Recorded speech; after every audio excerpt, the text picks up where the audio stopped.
Hello, Tim. Are you there? Yes, sir. Jason, how are you? I'm good, Tim. Speak right into the phone and tell us, what is your question?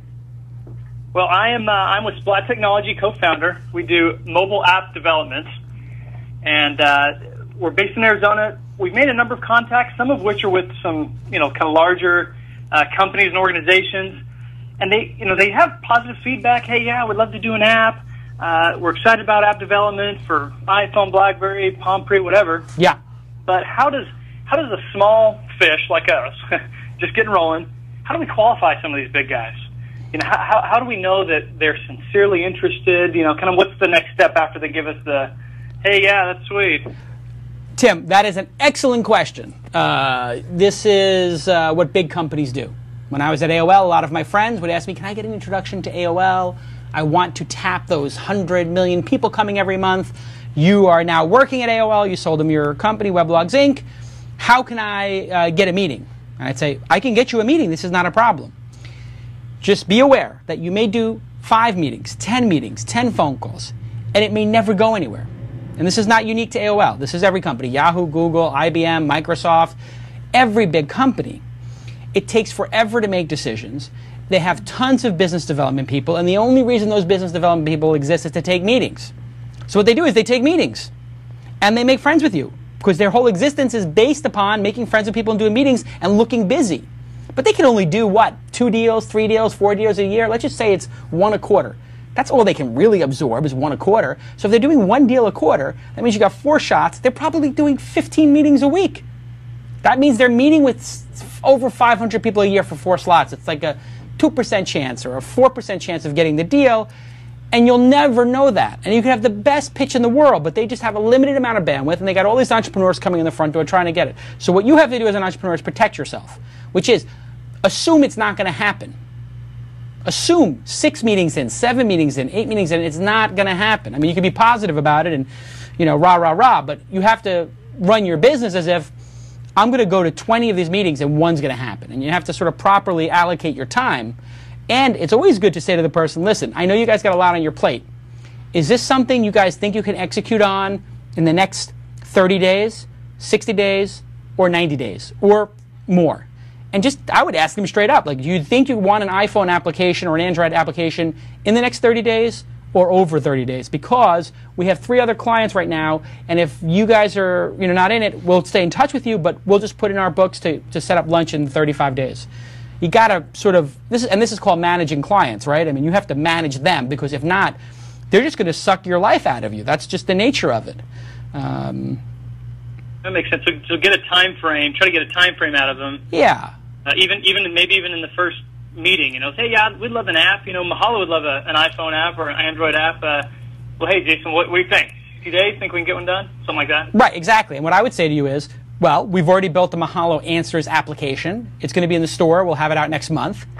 We're going to see how it does for 2 or 3 months. And at that point, we'll know if we should invest any more in iPhone applications, if it's worth it. And what you should take from that is, if I say 2 or 3 months, that means probably 4 to 6 months I'm going to take to evaluate it. And then maybe I'm going to be able to do it, unless it's a runaway hit. And if it's a runaway hit, I may want to do 3 of them immediately. So what you have to do is just email me and say, like, how did the app, the answers go? Do you think you want to pull the trigger on another one for, topic pages or for tasks or something, whatever, And that's I think you have to manage the client and just be very blunt with them. And tell them you're busy. Say, I know you're really busy. I don't want to waste your time. Those are the people who wind up being the salespeople I like a lot. When somebody calls me from a CDN and they're like, hi, how you doing? I'm from this CDN and I was wondering, how do you get your bandwidth? And I'm just like, we have a bandwidth provider. We're very happy. We're in contract for the next year. It comes up on this date.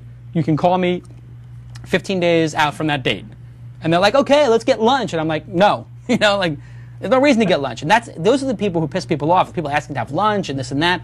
I think you gotta have like this slow kind of thing, like, hey, we built this iPhone application. Check it out. Here's a URL. If you're interested in an iPhone application, let us know. And then go wide. And get as many of those people as possible and have 200 emails in your email database of 200 different companies, each that you can email a one-liner to, like, hey, here's our new iPhone app. Here's our latest thing. If you guys want one, let us know. This way you don't put all your eggs in one basket. I don't know, Matt. What do you think? Sounds like you need a salesperson to do all this. Yeah, do you have a salesperson doing all this, or are you like the owner, operator doing it? Yeah, there's a couple of us involved in the startup, and we're kind of all the sales guys. Yeah. So you're selling and you build it, or? No, we do.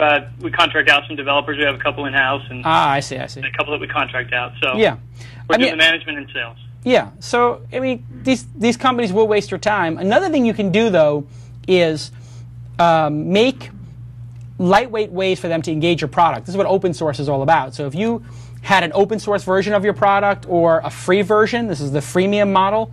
So let's say your product was, I don't know, it's an application that lets you, I don't know, download my website, you know, and have it locally. So when I'm on, or something, I don't know what it is, like download, what could you download from a website? RSS feed. RSS feed. You have an application that downloads the RSS feed of your site. You could say, hey, we made it for free for you. Here it is in beta. You can download it here. And just give it to them for free and say, if you want to have the official version, we'll clean it up or whatever. But at least you could start them with something, you know?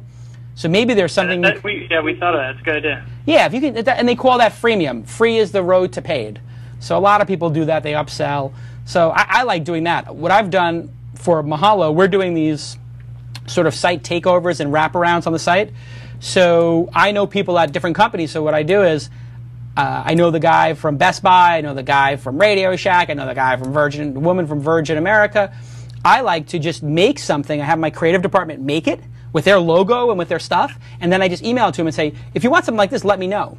And what happens is then they can visualize it, and they realize you've done something and are qualified, and you've thought about it, and they can start the discussion. So whenever anybody emails me and says, hey, we see Mahalo is the number 200 site, it's got 10 million uniques, or back in the Engadget days, oh, we want to get involved in Engadget, I would just say, well, show me what it looks like, make me a mock-up. And they'd say, okay, and then they would disappear. And I'm like, well, you want to be a partner and you wouldn't even make a mock-up of how your service would look integrated into our service? Well, then we're obviously not that important to you. And then other ones would email me and say, like, hey, here's how Discuss, you know, that commenting software would look on your blog, calicanis.com, and they actually send it. Or they make a copy of it and say, hey, here's how user voice works. Or what was the other one? Is user voice and the other feedback one.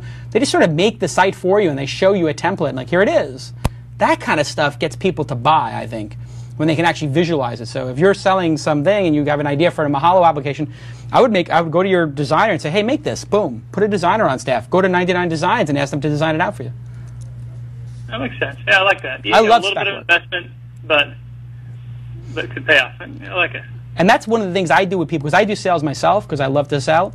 I will contact like the CMO of some big ass company, and I'll be like, hey, I've got something to show you. I'll find them on Facebook or LinkedIn. I'll be like, I've got something I want to email you. What's the best email address to send you a mock-up I made for Best Buy or for this or for that? And they're like, oh, well, you've got something to show me. Sure, I'll give you my email address. I'm not asking to waste your time. It's like, I want to shoot you a quick email showing you what we're working on. That kind of stuff, people appreciate the brevity of it. I got it. All right, man. Good. It's a good question. It's a good question. How do you deal with big companies? Thanks for calling in. You've been watching This Week in Startups. To watch the full episode, click here. To check out some other shows from This Week In, click here.